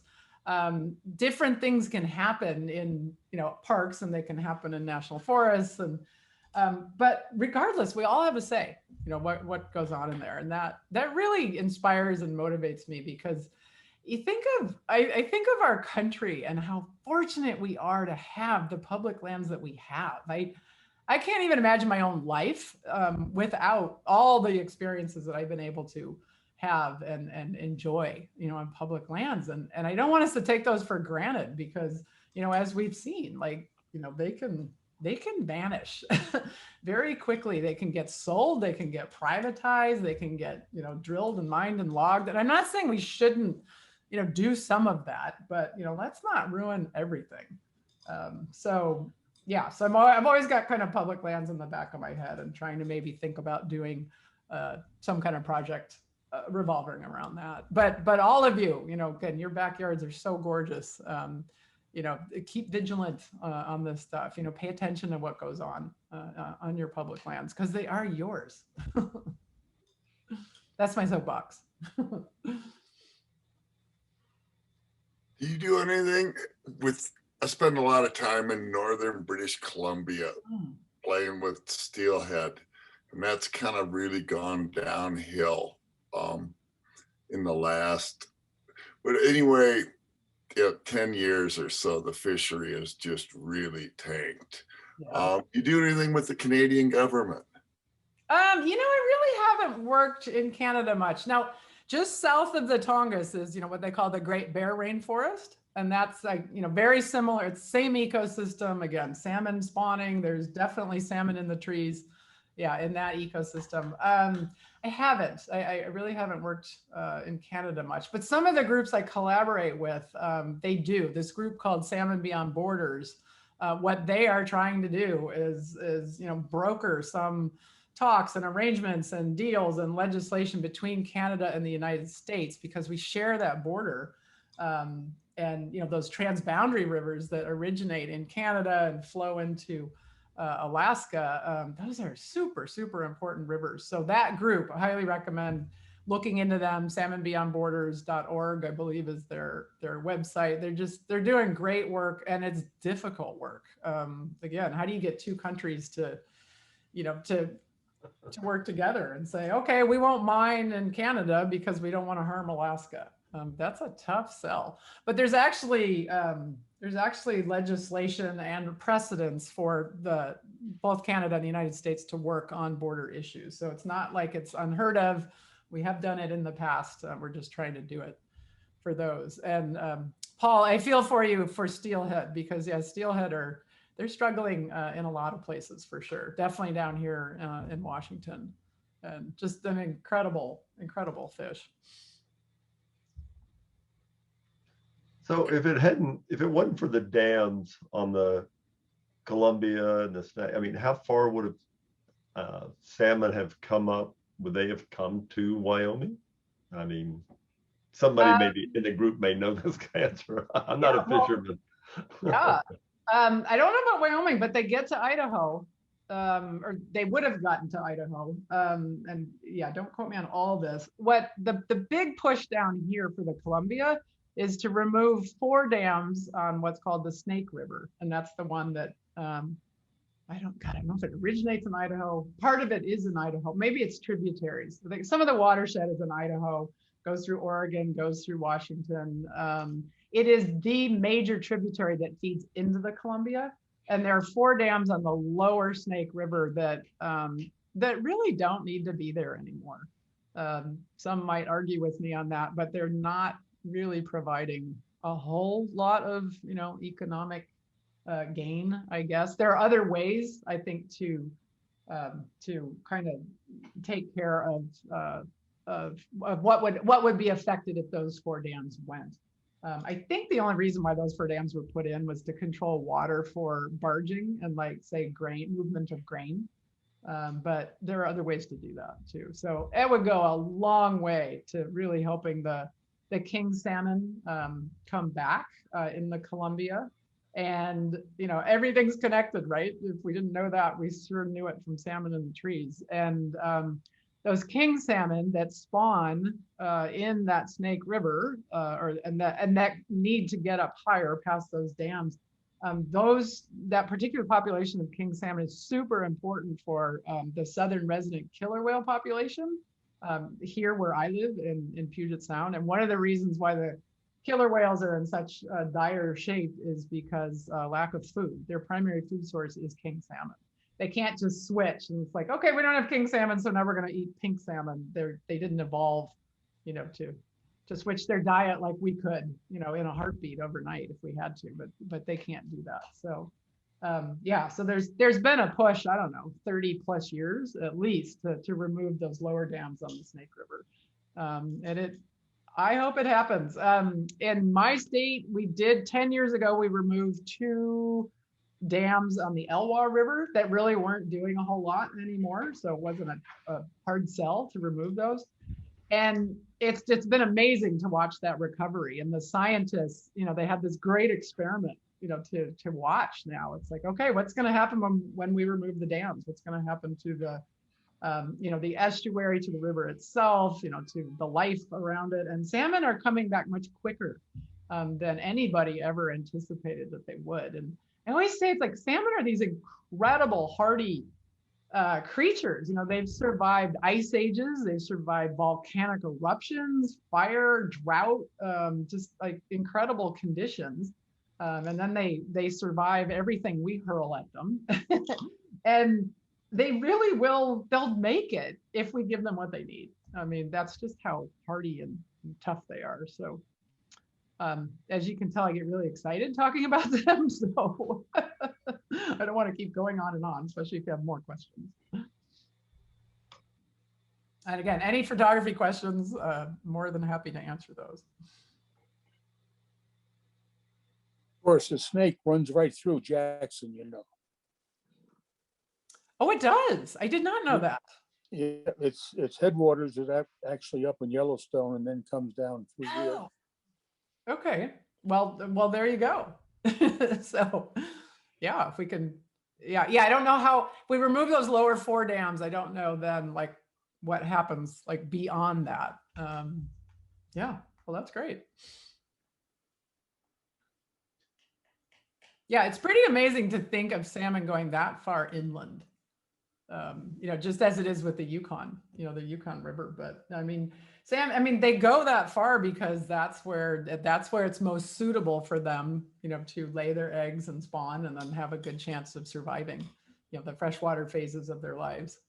Again, they just seem to know, what's going to work. What amazes me is that most salmon, not all, but almost most of them do find their way back to their birth streams, and not just to the actual river, but like to the actual stretch of river where they started their lives. That's phenomenal, and scientists think that they know that they use their sense of smell to get their way back, and they use their magnetic compass and the magnetic field of the earth to navigate as well. So, you think of bird migrations, this is salmon, but for some reason, I just think of the ocean and being so vast, and it's like, how do they navigate, in that dark ocean, who knows? But that, to me, that just makes them all the more remarkable. And I will say, as much as I'm gushing about salmon, if you had told me, 14 years ago that I was going to fall in love with a fish and, dedicate probably the rest of my life to them, I would have told you were nuts. It's like fish were not on my radar at all. But when you get into them and you just realize they're everything, and they support everything, you just have a whole new appreciation for them. And that's what I always say for any of you who do go to these bear viewing areas. It's whenever you go to a bear viewing area, it's like you're so wowed by the bears, right? Because it's this big furry, charismatic, megafauna that's walking right past you. I mean, at McNeil, you'll have 1,100-pound males. Just, literally, you could almost reach out and touch them. They just waddle on by. It's kind of crazy. So it's hard to not just be so transfixed on the bears. But I always encourage people, if you do go, it's like, put your camera down just for a moment and just think about why you're there. You wouldn't be there surrounded by all those bears if it weren't for the fish, and then focus in on the fish and really, really pay attention. And I got some of the other folks who were with me at McNeil, again, we were all strangers. We didn't know each other. But you get close quickly because you're living in close quarters. And I encourage them. It's like, just keep an eye on the salmon just for 10 minutes. Stop looking at the bears and just watch the salmon. And anytime a salmon got past the bear or leapt over the falls, they all started cheering. It was really cool. It's like, that's right. That's what you start doing. You don't want the bears to catch the fish. Once you start getting into this, it's like, yay. But it's, Here's the big question. Do you fish? That's a really good question. So I, as a kid, I would fish with my family, and it was, I grew up in the Midwest, so we're fishing in lakes or something like that. And I always thought it was interesting, but probably more from a biology point of view than a sport point of view. And then as I got older, I didn't understand catch and release. I understand why you would do that and why it's a good thing to do, but in my mind, I didn't get it. It's like, if you're going to catch a fish, you're going to eat it, right? So why would you catch fish and let them go? I was a kill and go home kind of person instead of a catch and release.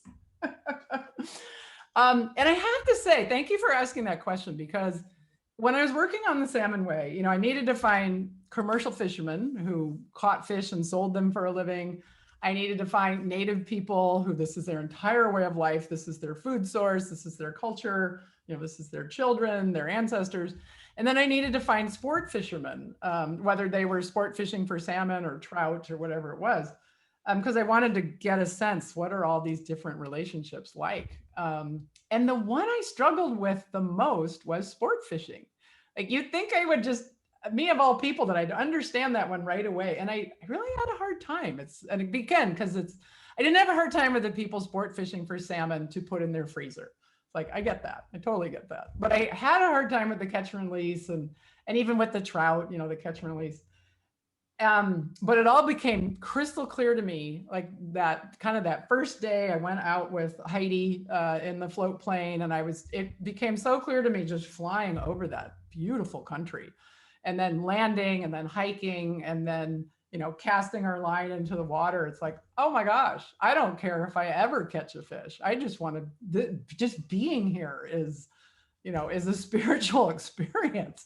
So I quickly learned why a lot of fly fishermen, anyway, and I was spending a lot of time with fly fishermen, why they love it so much. And they all told me that. They all said, it's not so much about the fish, it's about where the fish take you.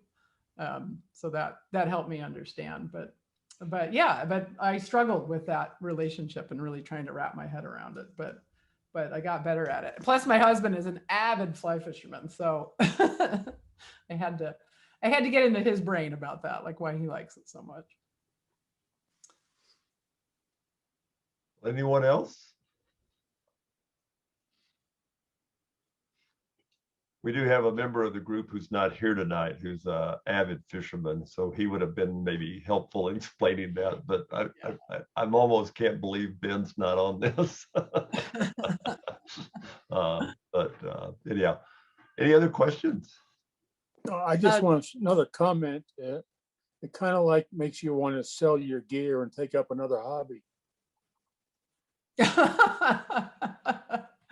You mean other than photography or fishing? Or Yes, yeah. Oh yeah. You mean you want to sell your photography gear? Well, I think we're all a little jealous of what you've been able to put together. No, I grew up in Alaska, so I resonated with a lot of the images. Oh, I miss that place. And yes, I did a lot of salmon fishing and a lot of salmon open bakes, ate a lot of salmon and halibut. I know, right? Where in Alaska were you? I grew up outside of Fairbanks, but we would take spontaneous road trips to Homer or Valdez or something and just go fishing. Like, we would spontaneously take a fishing trip just because we could. Yeah, I know. I mean, it's such an abundant, place, as you well know. But what I was so touched on, and I talked about this in the talk, was just how generous people are. And everybody told me, it's just like, salmon just show up. We don't have to farm them. We're not growing them. We're not nomadic searching for them. They come back. They just show up every year. We didn't have to do a darn thing. And so they said, it's like, when that happens, that's just a gift. Maybe we have to go out and catch them or, travel to wherever to go get them. But it's like, they're almost always there. And it's just, you just have to put in the time. But it was that concept of salmon as a gift. And that's just, people were like, oh my gosh, I will here, take not all of it, but most of it. And I remember asking people, it's like, okay, so if you went to, because I was trying to understand this, if you went to the grocery store and you spent $200 on groceries, would you then give most of that away? And they all said, well, no. It's like, so you just spent, a lot of time, to catch these salmon, process them, clean them, smoke them, whatever it is.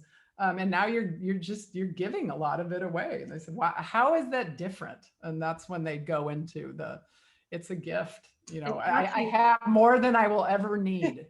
Catching salmon is so fun because it depends on the breed too. Like, silver salmon fight the most. Obviously, king salmon is just, heaven. But salmon are fun fish to actually catch. Yeah, they are. And they're not always easy either, especially if you're dip netting. It's like, that's hard. The only salmon I ever caught was in Lake Michigan. Oh, that's right. They stocked, I can't, is it chum salmon there or kokanee? There's another little inland lake called Lake Muscatine that the streams run into. So the salmon get in this lake before they head out to spawn. Mhm. And like, they're not like you, they're not every inch, every millimeter apart, but there are a lot of them. I Yeah. did go to Silver Salmon River to photograph the bears during the salmon run. Oh, nice. And it is an experience. It is. It is. It's just, yeah, I highly encourage all of you at some point, if you can, get to a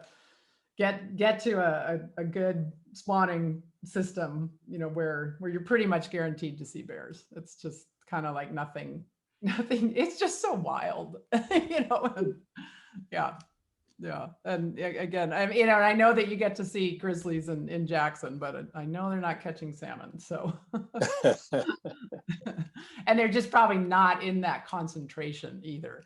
And that's, you know, again, bears aren't social animals. They do not want to be around each other in general. But when that food supply is that concentrated, and they will somewhat tolerate each other. But just watching that too, watching the interactions among the bears, you know, you can always see the hierarchy of what's going on. And then you see the smart, fast little ones that are just kind of sneaking in and trying to grab something and, you know, run back out, kind of avoid the ire of the bigger bears. But it's, yeah, it's just the social dynamics that go on a salmon stream with bears is pretty amazing. And then at Annan Creek, I'll add, it's primarily black bears, but because it's on the mainland, brown bears sometimes show up there too. It's probably one of the few places you would ever have an opportunity to see and photograph black and brown bears at the same time.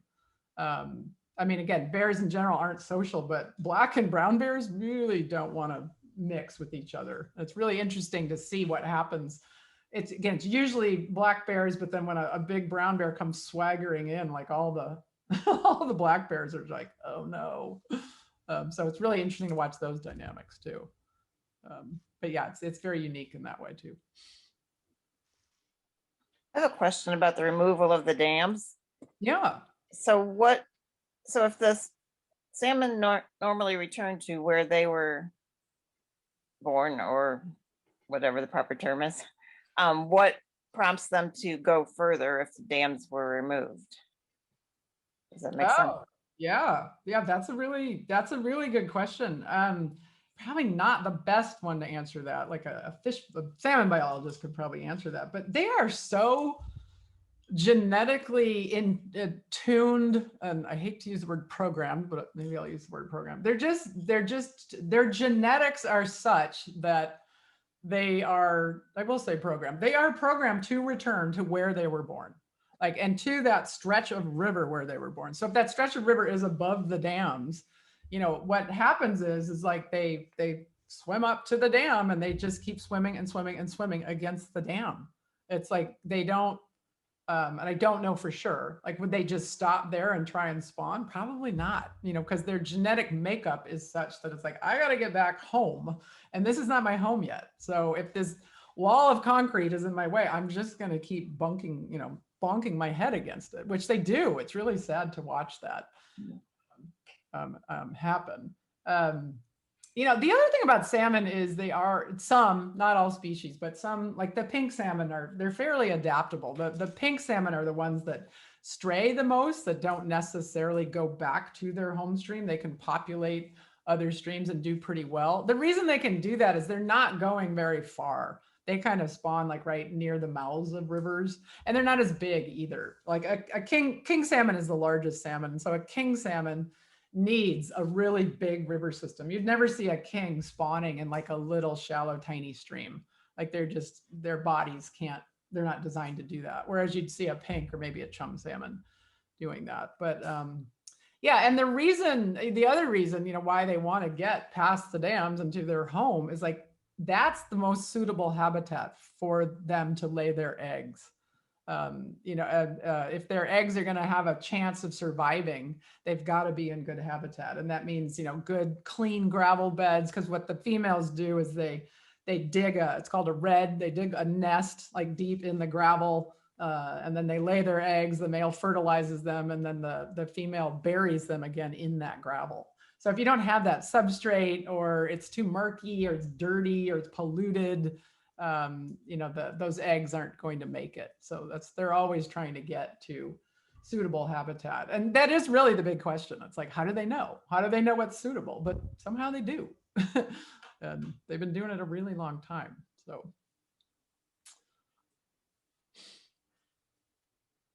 Well, anything else? Anyone? Yeah, well, I'll say thank you again so much for gathering. I know this just does not substitute for being in person, and I'd much rather enjoy, being with all of you in person, but I probably wouldn't be, right? I don't know if you can bring out-of-state speakers in. So maybe I wouldn't have met all of you, if there wasn't a pandemic. So I'm always grasping for silver linings in all this. And this is one of them, to be able to connect with people I normally would never connect with. Oh, thank you for the whole group. This was great. And when this whole virus thing dies down, you ought to come to Jackson and you can see us in person. Well, I might be there if the summit goes off, the summit workshops, if that goes off this year, I might be there. I think that's end of September, early October, maybe. Yes. Yeah. I talked to Chris last week. He didn't know yet. Right. I know we're going to play everything by ear, but if it does and I can make it, I would love to come to Jackson.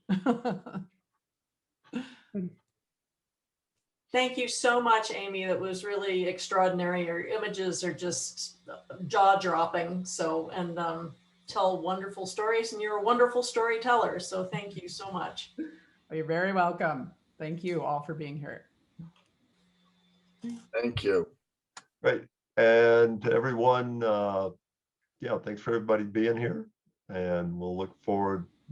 I know some of you will be at the peer mentor meeting on next week, but thanks for everybody attending. Amy, thank you very much. It's great. Thanks, Amy. All right. Well, we'll let everybody go. And certainly send us any feedback, email me or anything on the website. And we'd love to hear from everybody. So, all right. Well, thanks everyone. I'm going to end the session. Have a good one. Bye. Good night. Right.